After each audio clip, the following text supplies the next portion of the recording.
Afghanistan, 2011, 10 ans après la chute des talibans. Depuis, les troupes internationales aident à la reconstruction de la sécurité et de la paix. Ces 10 dernières années, plus de routes ont été construites que dans toute l'histoire du pays. Le nombre d'enfants scolarisés a été multiplié par 8 et l'on compte enfin un nouveau défi parmi eux. L'Afghanistan a un parlement élu et une constitution qui reconnaît les droits de l'homme. Les troupes internationales se retireront d'ici à 2014.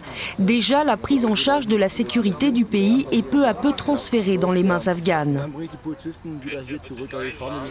Comment préserver les avancées de la dernière décennie et les développer? Comment la communauté internationale va-t-elle continuer à épauler le pays? C'était l'objet de la conférence sur l'Afghanistan à Bonn, début décembre.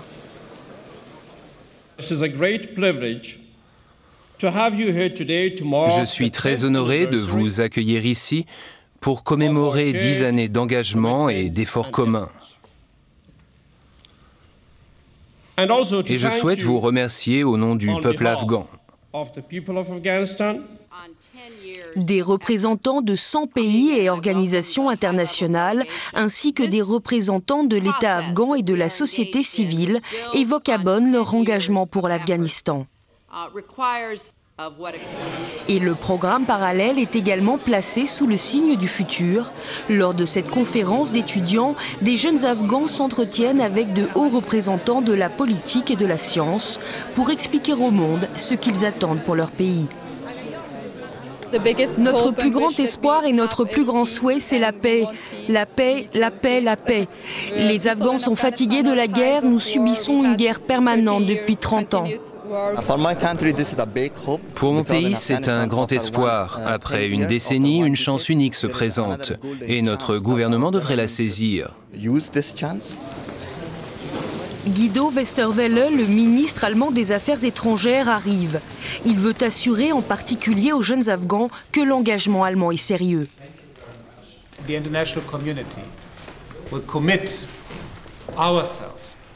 Je vous garantis que la communauté internationale est fermement engagée dans une solidarité à long terme avec l'Afghanistan et le peuple afghan. Nous n'allons pas abandonner le peuple afghan.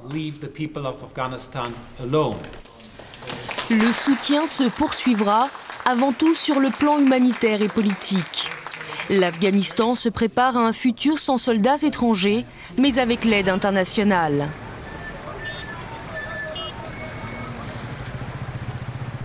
Kaboul, été 2008, le policier allemand Stefan Seifert rejoint une patrouille afghane. Avec 400 experts venus de toute l'Europe, il aide le gouvernement afghan à construire une police. Ici, il s'agit d'apprendre à contrôler des voitures correctement.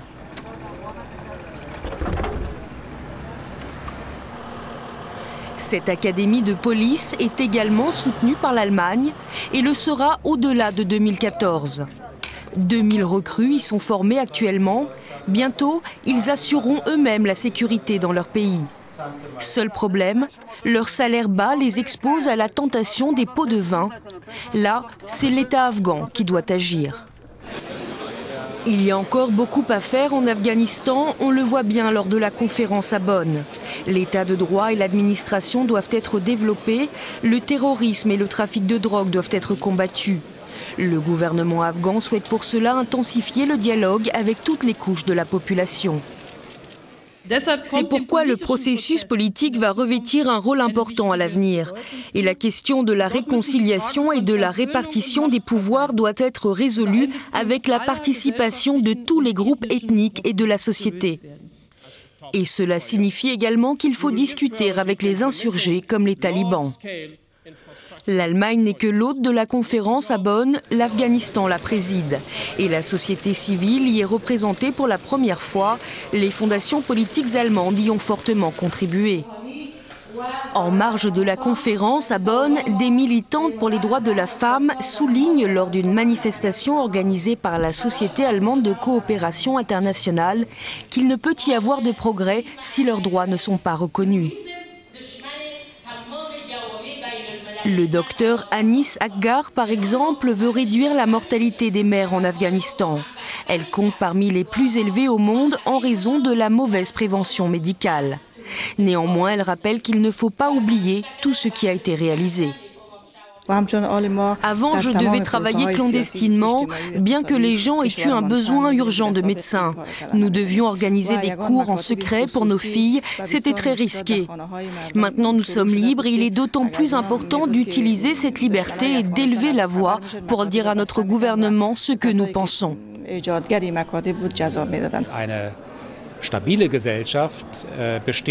Une société stable repose sur une société civile diversifiée et constructive.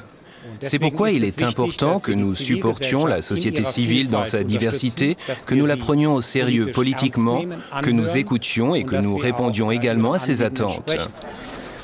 La communauté internationale finance déjà des projets d'aide qui servent à la reconstruction civile. L'Allemagne soutient par exemple cette école dans la province du Badakhshan et à la demande du gouvernement afghan, elle a également endossé un rôle de premier plan dans la formation des enseignants du pays. De nombreuses organisations non gouvernementales allemandes s'engagent avec des cours de karaté ou de kickboxing pour les filles ou avec des programmes de formation complets. Ces jeunes par exemple suivent une formation de cuisinier. C'est une nouvelle génération qui grandit en Afghanistan, une génération pour qui la construction et un nouveau départ font partie du quotidien et non pas la guerre. L'Afghanistan, pour moi, c'est le visage de ces petits-enfants que j'ai rencontrés, que j'ai regardés dans les yeux et dont j'ai ressenti les espoirs et les attentes. Nous ne devons pas les décevoir. Et la promesse tient. La communauté internationale va aussi continuer à soutenir le développement des infrastructures. L'Afghanistan ne pourra utiliser ces immenses ressources souterraines qu'avec de l'électricité et des routes pour devenir enfin économiquement stable. Le gouvernement afghan y apportera également sa contribution. Cela aussi, c'est le résultat de la conférence de Bonn. La lutte contre la corruption, contre le trafic de drogue, pour une bonne gouvernance, c'est de cela dont a besoin le peuple afghan. C'est ce que les Afghans sont en droit d'attendre de la part du gouvernement qu'ils ont élu. C'est notre responsabilité démocratique de libérer notre peuple de ces fléaux.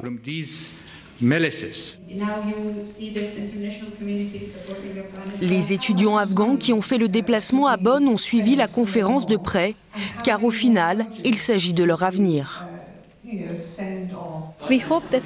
Nous espérons que toutes ces décisions seront réellement mises en œuvre. Nous n'en sommes pas à notre première conférence, mais cette fois, nous espérons que tout cela se réalisera après 2014. Nous devons nous aussi participer à ce processus. En tant que citoyen afghan, c'est l'occasion de faire quelque chose pour mon pays. Il y a encore du pain sur la planche, mais après Bonn, l'Afghanistan a l'assurance que la communauté internationale ne la laissera pas tomber. Et pour les étudiants, c'est une bonne raison de faire la fête.